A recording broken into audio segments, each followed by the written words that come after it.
All right, everybody. Thank you for joining me again. It's Saturday, January 18th, and we're going to review some of the latest news here. Starting off with the impeachment, Kabuki Theater. There may be some foul language. I need to warn you here. Trump has assembled a legal team. As you can see, it includes Ken Starr and Alan Dershowitz, Pam Bondi. He's looking for pizzazz. He's looking for bling. He's looking to make this a production, a runaway soap opera. And as we know, Alan Dershowitz helped Jeffrey Epstein get a plea deal. He says, though, that he's not a full-fledged member of the legal team. I don't know what that implies. Is he an advisor? Is he a consigliere? What the hell is he? Then Trump chose Ken Starr, who was fired from Baylor University over a rape scandal. This is going to be a circus. We're going to see a lot of drama unfold, and that's what Trump really wants. Chuck Schumer said in the coming days, each of us, every one of us, Democrat and Republican senators, will face a choice about whether to begin this trial in the search of the truth or in the service of President Trump's desire to cover it up. Couldn't have said it better. Couldn't have said it better. We have to remember that Mitch McConnell has said, everything I do during this, I'm coordinating with Trump's lawyers. Even though he has sworn to be impartial, we cannot depend on Mitch McConnell unless he's playing a game within a game, unless he's going to double-cross Trump at the very end. In every trial that there has ever been in the Senate regarding impeachment, witnesses were called. I am not going to support witnesses being called for by the president. I'm not going to support witnesses being called for by Senator Schumer. We need witnesses, ladies and gentlemen, to clarify who said what, who's being honest, who's not. I'm not interested in any witnesses. This thing is a sham or crock. I don't want to legitimize it. I want to get it over with. Trump keeps asserting that this whole thing is a hoax. Pam Bondi, by the way, is the one who took a huge donation from Trump and looked away from prosecuting Trump University. That's part of the all-star cast. And we see her here with Lev Parnas. There's other pictures of her with Lev Parnas. Lest we forget, this is to be an impartial trial. And Donald J. Trump is an unindicted co-conspirator in the Cohen case, Michael Cohen's case. And now we hear that Trump's lawyers have framed the impeachment removal trial as a violation of the Constitution, as election meddling. Here's what they say. We are on strong legal footing. The president has done nothing wrong, and we believe that will be borne out in this process, the source said, ahead of the document submission to the Senate scheduled later in the day. Trump's defense team formally responded to the 6-page document containing the articles of impeachment and stated their opinion on the merits of the 2 charges of abuse of power and obstruction of Congress. They say the articles of impeachment submitted by House Democrats are a dangerous attack on rights of the American people to freely choose their president. This is a brazen and unlawful attempt to overturn the results of the 2016 election and interfere with the 2020 election, now just months away, the document states. This is a vacuous, circuitous argument. It does not address the evidence. It does not address the facts. The facts are simply that a duly elected president has broken the law, has committed impeachable acts, abrogated the Constitution. He has abused his office. This will all be borne out during the trial, I'm pretty sure. But if this is the best they have to offer as far as a rebuttal, a defense, Trump is done. He's cooked. Nancy Pelosi says the Democrats will remove Trump from White House this year, one way or the other. I'd like to see that. The word is he has assembled a made-for-TV impeachment defense team and leave it to the Times of Israel to give us the absolute lowdown, the final say Dershowitz to defend Trump at impeachment to protect integrity of Constitution. Someone has said Alan Dershowitz argues abuse of power does not constitute an impeachable offense. Well, if that's the case, I responded, that opens up a Pandora's box. And then just leave it to Trump's imagination. He can do anything he wants then. Give him a blank check. Mr. Dershowitz should read the Federalist Papers because there can be no serious question that abuse of power is an impeachable offense. That's why Congress has tried to impeach presidents of both parties for that offense. I think with Dershowitz, who needs the Constitution, really? I think Ken Starr is a lunatic. I really think that Ken Starr is a disaster. That's what Trump had said back in 1999 about Ken Starr. We have the Women's March now, and I applaud them. I have to hand it to them. They are true Americans. Here's another picture, Lev Parnas with Pam Bondi.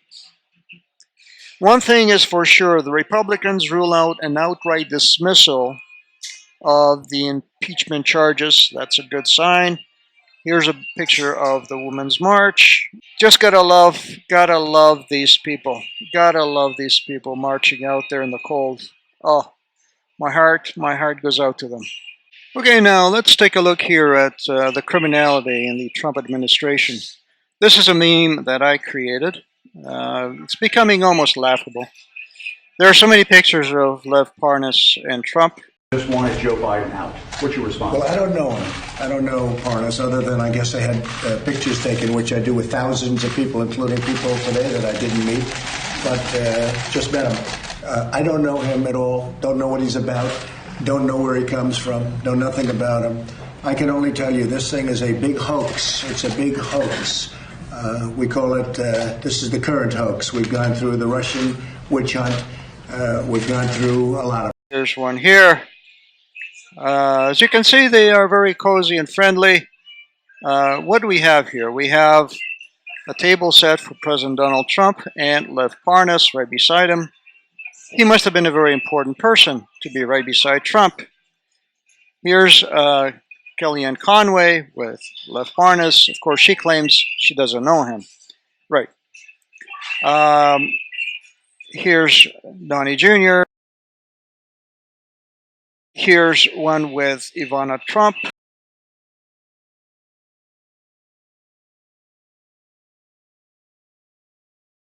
Lev Parnas is spilling his guts on national TV because he doesn't want to be Jeffrey Epstein in his prison cell one night. JAO finds Trump administration broke law by withholding Ukraine aid. Okay, that's a different matter. We'll see where that leads. And now, after more than 48 hours of silence, Pompeo says the state will investigate possible surveillance of ex-U.S. Ambassador Marie Yovanovitch. This is all the tip of the iceberg, okay? We don't know what we don't know so far. There's a lot more that's behind the scenes. We'll find out. Here's one with Sarah Huckabee. What do we have here? We have Janine Pirro, Donald Trump Jr. featured a VIP reception and a general reception. The Donald Trump Jr. Executive Steering Committee includes Lev Parnas right here. This guy was part of the team. He was part of the family. After our trip to DC, we worked through the night providing a trove of Lev Parnas WhatsApp messages, text messages, and images not under protective order, detailing interactions with a number of individuals relevant to the impeachment inquiry. Okay, now here's the interesting thing. Why was Lev Parnas wearing a presidential service badge awarded to troops who serve in the White House? Again, more lovely memories. Walking down memory lane here. Here we go. These guys were all part of the team. They were all in the loop. All in there, including John Kelly. Again, there's that the service badge. Pence, the man who is so devoted to his wife that he won't watch porn with women in it, just penned a piece calling on Democrats to buck their party and acquit the Marmalade Manchurian. No doubt he is hoping to speed the end times. I'm going to segue here to John Hagee's prayer for a war with Iran. But let me just say this. I am a Christian myself, but I believe that blessed are the peacemakers, for they shall be called the children of God. Sure, I look forward to a day of peace. I look forward to the millennium. But I'm not going to instigate a war. I do not want to foment a war with Iran. All I know is that the actual perpetrators who are going to start the war will start the war uh, irrespective of what we want. We may want peace all day long, but they will start the wars to enrich the military industrial complex, the Rothschilds, the banks, the sycophants, the completely controlled politicians who have one thing in common, and they all want power, money, prestige, all the trinkets that Lucifer offers them, that he offered Jesus, which he refused. Okay, so let's take a look at John Hagee here, and you tell me if this is not a prevailing movement in the United States of America. Jesus, yes, I pray for our president tonight. I pray that you would give him the wisdom of Solomon to lead this nation into war against the enemies of righteousness. I pray for the good men and women in Washington, D.C., that they will stand in righteous boldness for this righteous cause. I pray in the name of Jesus that every power and principality of darkness will be brought to confusion when this war begins. I pray, God, that the enemy shall be destroyed and that the angels of heaven shall go before the U.S. and British forces, bringing deliverance to that part of the world, and most assuredly deliverance to Israel. Okay, so I think I made my point. In the meantime, the Trump administration announced plans to roll back school lunches. This is really sickening, especially if it's done on Michelle Obama's birthday. It reeks of vindictiveness, pettiness. Uh, a petulant child would only do that on someone's birthday. Okay, this is what you have. You have Trump doing all this. Okay, Trump has called top military brass a bunch of dopes and babies in 2017, according to the book. The book claims he called them losers. We have some blowback from a lot of people who have known him and have either resigned or been dismissed. Rex Tillerson has called him a fucking moron. John Kelly has called him an idiot. McMaster has called him an idiot and a dope. Gary Cohn has called him an idiot surrounded by clowns. Steve Bannon says he's like an 11-year-old child. Scott Pruitt says he's an empty vessel when it comes to things like the Constitution and rule of law. So, let me just give you my most ardent, passionate summary of what I think here is going on with Trump followers. You motherfuckers, you scumbags, are of the same ilk as Trump for supporting him. Do you understand that?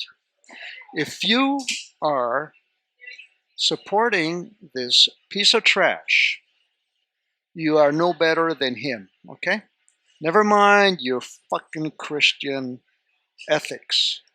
Never mind your Cyrus illusion. Never mind your King David illusion. Never mind your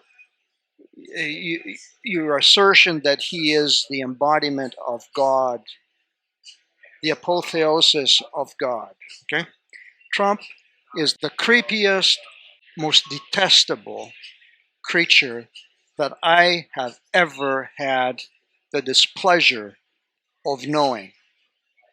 Okay, you motherfuckers, you got that? I want it to register really deep into your psyche, you fucking scumbags. You are of the same ilk as him. Sarah Abdullah. Now we turn to Clinton's. Hillary Clinton. Little truths about Hillary Clinton that Hulu won't tell us. She voted for the Iraq War. She threatened to obliterate Iran. She backed the Honduras coup. She led the destruction of Libya and Syria. She sold to Saudi Arabia weapons to murder babies in Yemen. She is a war criminal. Okay. See, I tell it like it is. I'm not pro Hillary. I'm not pro Trump. Now, Robert Wright reminds us that Trump's trade wars, for all their sound and fury, have not reduced the U.S. trade deficit, which was 1/4 higher in 2018 than it was in 2016. The 2018 goods deficit was the largest on record. Even the trade deficit with China was up almost 1/4 from 2016. Now, this gets kind of creepy because we now find that a Kansas City radio station agrees to broadcast Russian-funded propaganda 6 hours a day. What the hell is going on here? Russian-funded propaganda 6 hours a day? Kansas City radio station? What?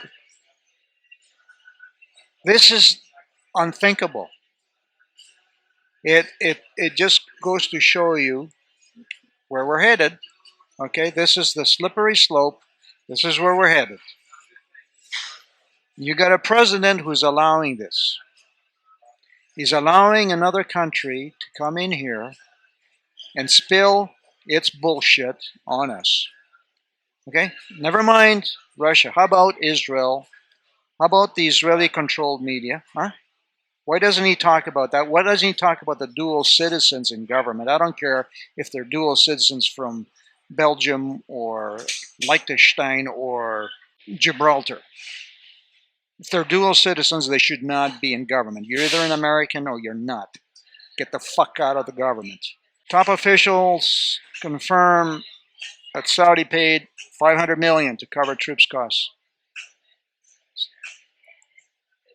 50 billion hole emerges in Trump's China trade deal. 50 billion in U.S. exports to China have been left out of the deal, and many American businesses have no idea what the hell is going on. Okay, read about it in Zero Hedge. U.S. House renews push for Pompeo Iran testimony with a subpoena threat. They want to have him appear before the House and give his take on what went on. According to a Washington Post Ipsos poll, 90% of black Americans disapprove of Trump's jobs performance. Now, federal judge has granted North Dakota Republicans the ability to block Native Americans from voting. Just let that sink in for a minute. A federal judge is basically tearing apart the Constitution.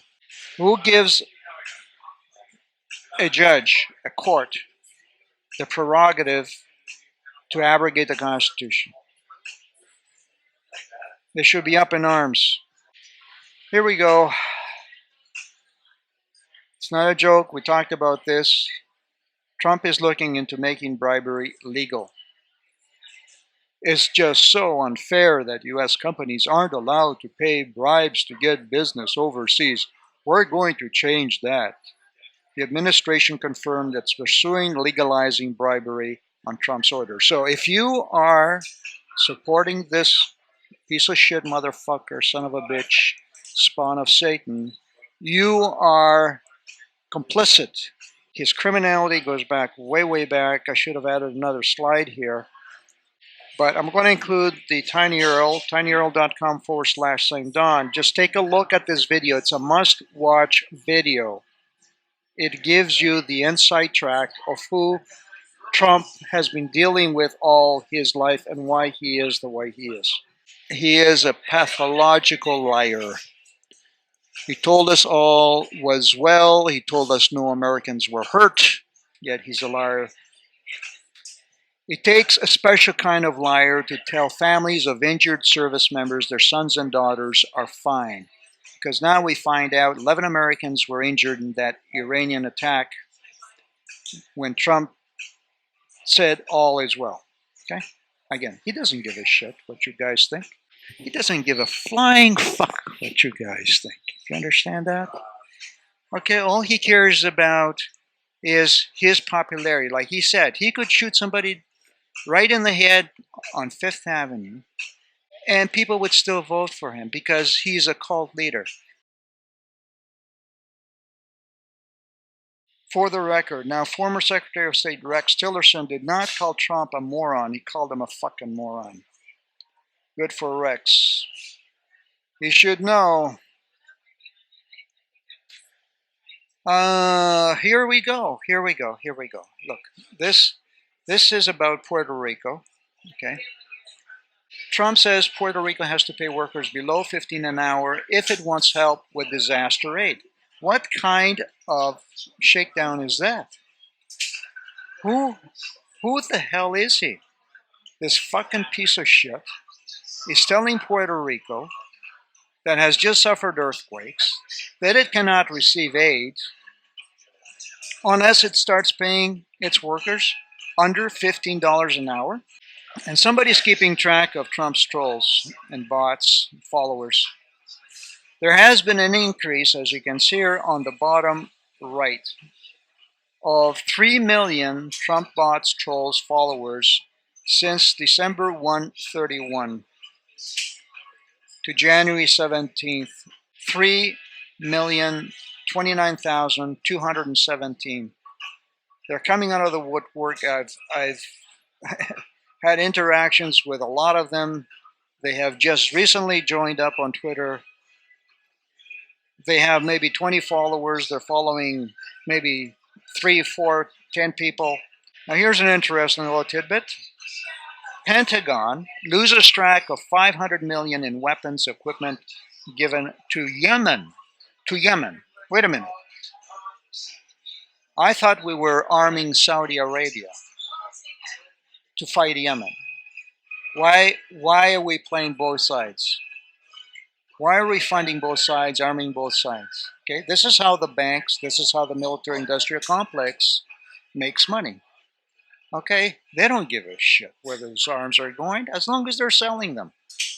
In the meantime, the conservative-in-chief, agent of the military-industrial complex, is being hailed a hero in Saudi Arabia.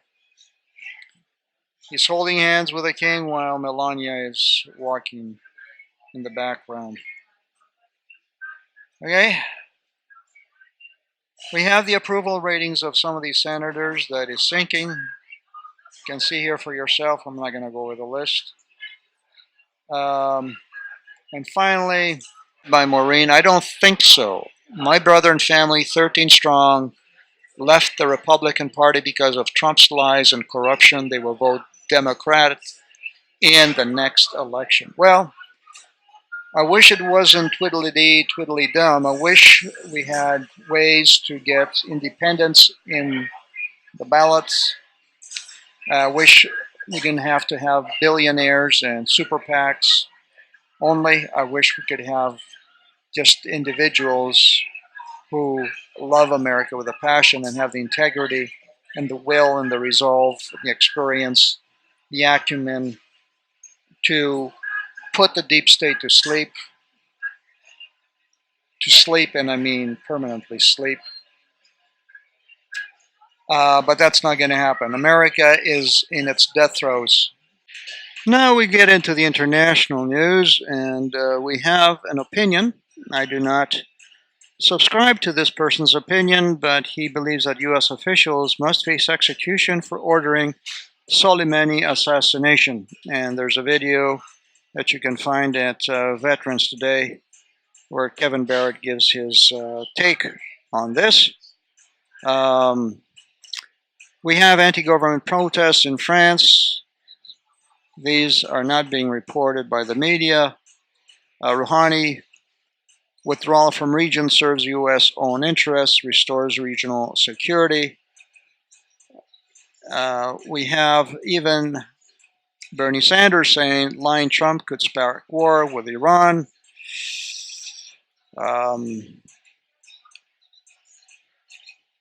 Tom Cotton says this war powers resolution is meant to tie the president's hands when our nation faces threats. It would signal to the mullahs that Congress hopes to stop the president from countering their nuclear ambitions and plots to kill Americans. I don't think they are so much interested in killing Americans as they are in killing Israelis. Not so much the Jews, because they have Jewish communities in Iran, but the Zionist head. The defense minister, Brigadier General Amir Hatami of Iran, underlined that the recent retaliatory missile attacks against the U.S. bases in Iraq were only a warning to Washington not to test Iran's military power. And the Pentagon claimed shared defense costs benefit South Korean economy. That's another farce. How can it benefit the South Korean economy? Russian political earthquake. Putin sets out plan for Kremlin departure, and Medvedev resigns. He's restructuring the constitution, as I mentioned before. He may be resigning himself.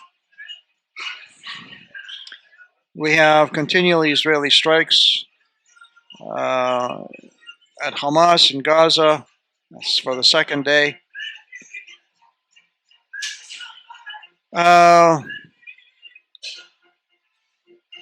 Benjamin Fulford gives us his analysis of what happened in this shootout in Iraq. Number one, he says, murdering an American contractor in Iraq and blaming it on the Iranians was the first step. Then, convincing or blackmailing Trump into a disproportionate response was the second step. Then, getting their Iranian agents and brainwashed dupes to riot at the U.S. Embassy in Baghdad, step 3.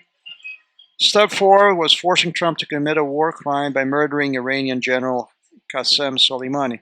Although there are reports, as we've known, that for the last 7 months he was planning to assassinate Soleimani. And number 5, remotely hijacking a Ukrainian airliner and flying it with transponders off towards an Iranian military base to fool the Iranians into shooting it down. That's what essentially happened to foment a war. It didn't work. The U.S. Secretary of State made an unexpected statement from which it follows that Washington is ready to attack Russia in the same way as it did with Iran when it liquidated General Qasem Soleimani. The destruction of Soleimani is an example of new U.S. strategy aimed at deterring its opponents. This applies equally to Iran, China, and Russia. Reuters quoted Pompeo as saying, in other words, Pompeo is saying, hey, Putin, we may go after you too. Pompeo is threatening Putin with drone assassination. You can read about it in Veterans Today. In India, we have unbelievable protests. Ever since India passed anti-Muslim legislation, millions have opposed it in the streets, but now they're taking it to the next level. Okay, the reason we don't see very much of this in the mainstream media here is because the controllers, the elite, the shadow government, they don't want people to get ideas. They don't want people to think, well, if others can do it in other countries, in France, in India, then surely we can get our act together here. Iran's Khamenei labels Trump a clown in a rare Friday sermon. This goes to Iran, of course. Be very careful with your words. Trump warns Iran's Khamenei after the Ayatollah goes on a fiery sermon slamming American clowns. Speaking of South Korea, Trump has said we should charge them rent. We should make them pay for our soldiers. We should make money off of everything. There you go. This is a surreal horror story. The tale of a country that lost its mind by inserting a man profoundly incompetent, and I would even go as far as to say possessed. Make Iran great again. Trump says noble Iranian people should abandon terror. Right. As if he cares about the noble Iranian people. All he cares about is the oil, getting control of the oil. As we speak, the U.S. military dispatches over 70 trucks to oil-rich eastern Syria. As Israel aircraft bombed Gaza Strip for a second time in 24 hours. And 6 F-35 jets were reportedly on Iran's border at the time of the plane crash, according to Russia.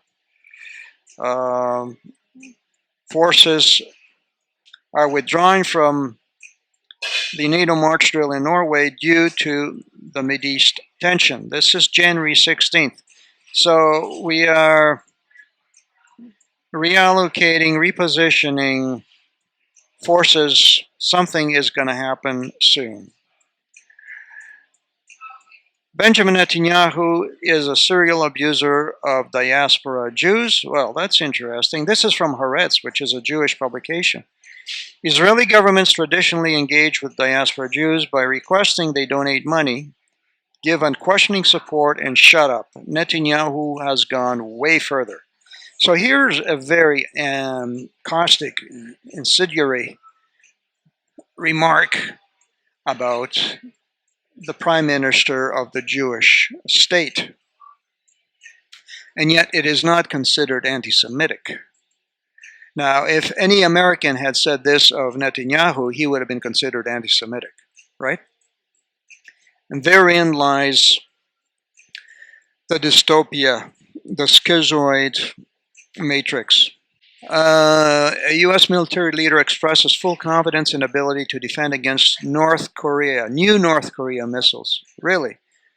So Trump's diplomacy has completely failed when it comes to North Korea. South China Morning Post, has the U.S. already lost the battle for the South China Sea? America has been caught napping by Beijing's military buildup, maritime militia, and island building campaign. Island outposts have already given China the foundation of control, and the PLA fleet could dwarf America's by 2030. 2030 is a long way down. We may not be around by 2030. Syrian truce fails as Idlib civilians are killed daily. This is January 17th. Did Trump just give the Middle East to China and Russia? I would argue yes. If Iraq can't get the aid, financial aid from the US, it will go to China and Russia. Ditto for Syria, ditto for Iran, ditto for Lebanon. Now this is interesting. The Turks are hacking Greek government websites and the Greek stock exchange. And this is a must-see here. A big ISIS head is arrested in Mosul. Shifa al-Nima was an ISIS mufti and the second justice figure after Abu Ayyub. Here we go. This guy must weigh at least 400 pounds, and they had to load him up in a pickup truck. Erdogan's regime transports more terrorists from north of Syria to Libya. Now that's interesting. To Libya. Iraq denies resuming joint operations with the U.S. This is not happening. And here we see Trump being bestowed some honors by the King of Saudi Arabia. Of course, he had to curtsy and accept with great honor and aplomb his title, whatever his title is. Bullshit artist, king of scams. I don't know what they awarded him with. And that was our news dive for today. If you enjoy this program and feel like contributing, please go to tinyurl.com/getavan for a donation. Thank you very much.